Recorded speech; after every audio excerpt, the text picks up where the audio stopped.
Hello friends, स्वागत है आप सभी का हमारे YouTube channel goal to success में। फ्रेंड्स, अगर आप 2020 वाला नेट या जेआरएफ का एग्ज़ाम देने वाले हैं तो इस चैनल के साथ जुड़कर आप यहां से स्टडी कर सकते हैं। फर्स्ट पेपर के अलावा सेकंड पेपर सोशियोलॉजी के लिए यहां पर आपको काफ़ी मदद मिलेगी। इसके अलावा अगर आप पीजीटी सेट या फिर हायर एजुकेशन से जुड़ा हुआ कोई और भी एग्ज़ाम सोशियोलॉजी से देने वाले हैं तो उसके लिए भी आप यहाँ से पढ़ सकते हैं। एंड अगर आप हमारे चैनल पर नए हैं तो प्लीज़ चैनल को भी ज़रूर सब्सक्राइब कर लें। चैनल का नाम है गोल टू सक्सेस। एंड हम बात करें वीडियोस की तो इन सभी से जुड़े हुए वीडियोस आपको चैनल के प्लेलिस्ट में मिल जाएंगे। सभी का अलग अलग फोल्डर बना हुआ है तो आपको किसी भी तरीके की कोई भी परेशानी नहीं होगी। फ्रेंड्स, आज हम लोग बात करने वाले हैं वैश्विक पोषण रिपोर्ट 2020 के बारे में, जो कि आपके first paper and second paper sociology के लिए इम्पॉर्टेंट है। तो चलिए स्टार्ट करते हैं वैश्विक पोषण रिपोर्ट 2020। अच्छा, ये जो वैश्विक पोषण रिपोर्ट है इसके बारे में बात करें तो भारत विश्व के, ठीक है, इंडिया वर्ल्ड में 88 जो जितनी कंट्रीज़ हैं 88 कंट्रीज़ में से एक भारत भी शामिल है जो वर्ष 2025 तक वैश्विक पोषण लक्ष्यों को प्राप्त करने में सफल नहीं हो सकेगा।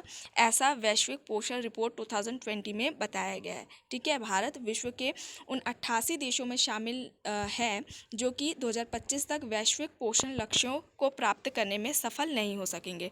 अब इम्पॉर्टेंट फैक्ट देख लेते हैं। पोषण लक्ष्य के बारे में बात करें तो वर्ष 2012 में विश्व स्वास्थ्य सभा में माँ, शिशु और किशोर बच्चों में 6 पोषण लक्ष्यों की पहचान की गई जिन्हें वर्ष 2025 तक प्राप्त किया जाना था। 5 वर्ष से कम आयु के बच्चों में वृद्धिरोध या बौनापन के मामलों में 40% की कमी, 19 से 50 वर्ष की आयु की महिलाओं में एनीमिया के मामलों में 50% की कमी, कम वजन के शिशुओं के जन्म के मामलों में 30% की कमी को सुनिश्चित करना, बच्चों में मोटापे के मामलों में वृद्धि को पूरी तरह से रोकना, बाल निर्बलता दुबलापन के मामलों में कमी लाना और इसे 5% से कम बनाए रखना है। अब हम लोग बात करने वाले हैं कुपोषण के बारे में कि कुपोषण है क्या।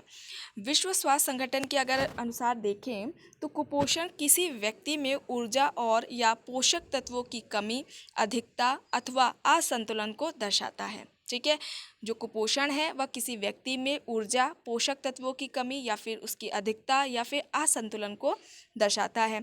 समान रूप से कुपोषण को 3 समूह में विभाजित किया जा सकता है। अब बात कर लेते हैं कौन कौन से हैं। अल्प पोषण की बात करें तो इसमें निर्बलता, दुबलापन यानी लंबाई के अनुपात में वजन में कमी, वृद्धिरोध, आयु के अनुपात में लंबाई में कमी और वजन में कमी शामिल है। सूक्ष्म पोषक तत्व संबंधी कुपोषण की बात करें तो इसमें शरीर में सूक्ष्म पोषक तत्वों की कमी, जिसमें महत्वपूर्ण विटामिन और खनिजों की कमी या फिर अधिकता शामिल है। वजन की अधिकता की बात करें तो इसमें मोटापा या आहार संबंधी गैर संचारी रोग, जिसमें हृदय रोग, स्ट्रोक, मधुमेह और कुछ कैंसर आदि भी शामिल है। अब हम लोग बात करने वाले हैं विश्व पोषण रिपोर्ट 2020 और भारत के बारे में। तो विश्व पोषण रिपोर्ट के अनुसार वर्तमान में जिन 4 मानकों के आंकड़े उपलब्ध हैं, भारत उनमें से किसी भी लक्ष्य को नहीं प्राप्त कर पाएगा।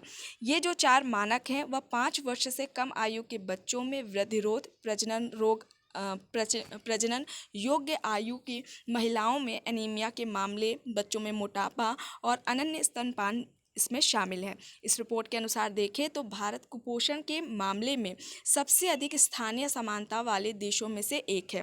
हालांकि पूर्व में भारत में बच्चों और किशोरों में कम वजन के मामलों की दर में कमी लाने में सफलता प्राप्त हुई थी। अब बात करने वाले हैं हम लोग भारतीय बच्चों में कम वजन और कुपोषण के बारे में। वर्ष 2000 से लेकर वर्ष 2016 तक की बात करें तो लड़कों में कम वजन के मामलों की दर 66% से घटकर 58.1% तक पहुंच गई। साथ ही इसी दौरान जो लड़कियों में कम वजन के मामलों की दर देखें तो 54.2% से कम होकर वह 50.1% तक पहुंच गई थी। हालांकि कम वजन के मामलों में आई यह जो कमी है अभी भी एशिया की जो औसत है, जिनमें लड़कों में 35.6% है और जबकि लड़कियों में 31.8% से काफ़ी अधिक है। इसके अतिरिक्त भारत में 37.9% बच्चों में वृद्धिरोध यानी बौनेपन और 20.8% में निर्बलता या दुबलेपन के मामले देखे गए हैं, जबकि एशिया में यह औसत क्रमशः 22.7% और 9.4% है। एनीमिया की बात करें तो इस रिपोर्ट के अनुसार भारत में प्रजनन योग्य आयु की 2 में से 1 महिला में एनीमिया के मामले देखे गए हैं। अब मोटापे की बात कर लें तो भारतीयों में वजन बढ़ने और मोटापे के मामलों की दर में काफ़ी वृद्धि पुरुषों में 17.8%, महिलाओं में 21.6% देखी गई है, जिसके कारण लगभग हर 5 में से एक वयस्क इस समस्या से प्रभावित है। कुपोषण और असमानता की बात करें तो ये जो रिपोर्ट है उसमें कुपोषण और पक्षपात या अन्याय के बीच संबंधों पर विशेष जोर दिया गया है। इसमें भौगोलिक स्थिति, आयु, लिंग, जातीय समानता और शिक्षा और आर्थिक आधार जो है प्रमुख हैं। रिपोर्ट के अनुसार भोजन और स्वास्थ्य प्रणाली में व्याप्त पक्षपात पोषण परिणामों में असमानता को बढ़ाता है, जिससे समाज में अधिक पक्षपात को बढ़ावा मिल सकता है और इस तरह यह जो समाज है उसमें पक्षपात तथा असमानता के एक अंतहीन दुष्चक्र को जन्म देता है। भारत के संदर्भ में बात करें तो जो ये रिपोर्ट है उसमें भारत की पहचान नाइजीरिया और इंडोनेशिया के साथ उन 3 सबसे खराब देशों में की गई है जहां वृद्धि रोध के मामलों में सबसे अधिक असमानता देखी गई है। इसमें विभिन्न समुदायों के बीच वृद्धि रोध के स्तर का अंतर लगभग 4 गुना था, जबकि उत्तर प्रदेश राज्य में वृद्धि रोध के मामलों की दर 40% से अधिक थी। साथ ही उच्चतम आय वर्ग की तुलना में निम्नतम आय वर्ग के लोगों में ऐसे मामलों की दर 2 गुने से भी अधिक थी।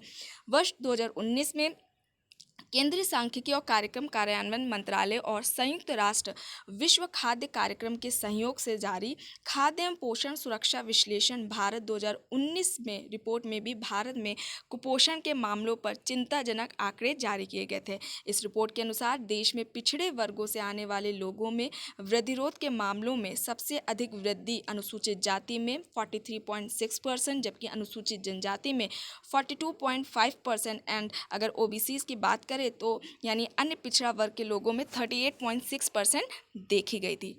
तो फ्रेंड्स इस रिपोर्ट में बस इतना ही है। अगर ये आपको वीडियो पसंद आई हो तो प्लीज़ लाइक करिएगा, कमेंट करके ज़रूर बताइएगा। अगर आप हमारे चैनल पर नए हैं तो प्लीज़ चैनल को भी ज़रूर सब्सक्राइब कर लीजिएगा।